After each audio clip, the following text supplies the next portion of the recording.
Binubuo ng task force ang ombudsman na tututok lang sa papel ni Senador Mark Villar sa mga anomalya sa flood control projects noong DPWH Secretary pa siya. Iniimbestigahan na rin ang posibleng papel ni na dating Senate President Escudero at dating Speaker Romualdez sa mga pagsisingit sa national budget. Nakatutok si Salima Refran.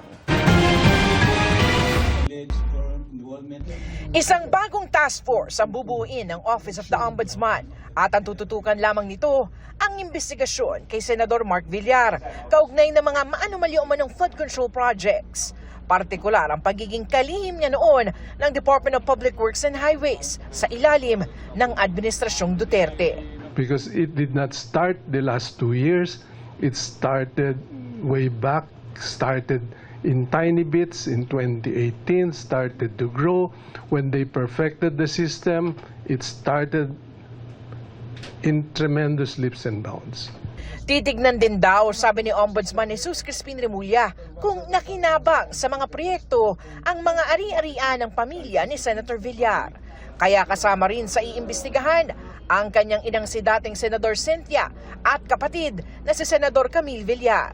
Tinukoy ni Remulla ang mga proyekto sa baluarte nilang Las Piñas at kalapit na Bacoor, Cavite. Kasi andun yung mga lupa na nag-benefit din eh. They're the landowners also that benefited from that. So we have to look at that also. We're forming a new task force for that. Just for Villar itself. Yung Zapote River Drive, together with the Bacoor properties that were boundaries on the rivers, no? Dinaanan ng river. There were improvements made in that area. That's one thing that has to be looked at. Ano yun eh, pag tigaroon ka, pag dumaan ka ron, alam mo kanilang lupa yun. Nakita mo yung river wall, tanong mo, sino ba gumastos? Gobyerno o sila? Ganun kasimple yun. We're not limiting our investigation to the misuse of funds, but those who benefited from this illegal use of funds.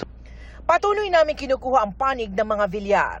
Ang sabi rin ni Remulla, kailangang may managot na leader ng Kongreso sa pagkakapasa ng national budget na napakaraming insertions. Ang iniimbestigahan niya, sina dating Senate President Chis Escudero at si dating Speaker Martin Romualdez. Kung hindi man daw kriminal, kapabayaan ang nangyari. Pero hindi pwedeng walang sisihin sa kanilang dalawa. All the narrations from the beginning of the Senate trials that led to these revelations, all of them will be used in putting up the theory of gross excusable negligence. They were able to come up with that budget which included insertions, which included diversions of money from what was supposed to be to what became.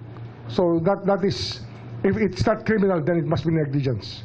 It must be one of them. It cannot be completely, nobody can be completely blameless for that. Si Escudero, idinawit ni dating Public Works Undersecretary Roberto Bernardo. We have statements leading of a money trail leading to him, narrations of fact that are there already.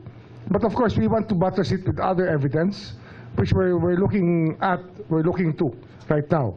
Si Romualdez dapat managot, sabi ni Remulla, dahil siya ang pumili kay dating Representative Zaldico, ang tinuturong pasimuno ng mga budget insertions bilang chairman noon ng House Appropriations Committee. If fingers do not point to the speaker, former speaker, as the leader of the House, he was responsible for the appointment of Zaldico. Everybody knows that it was the speaker's choice. That's why we have to hold him accountable for that. Hinihinga namin ang panig sina Escudero at Romualdez. Para sa GMA Integrated News, Salima Refran, nakatutok, 24 oras.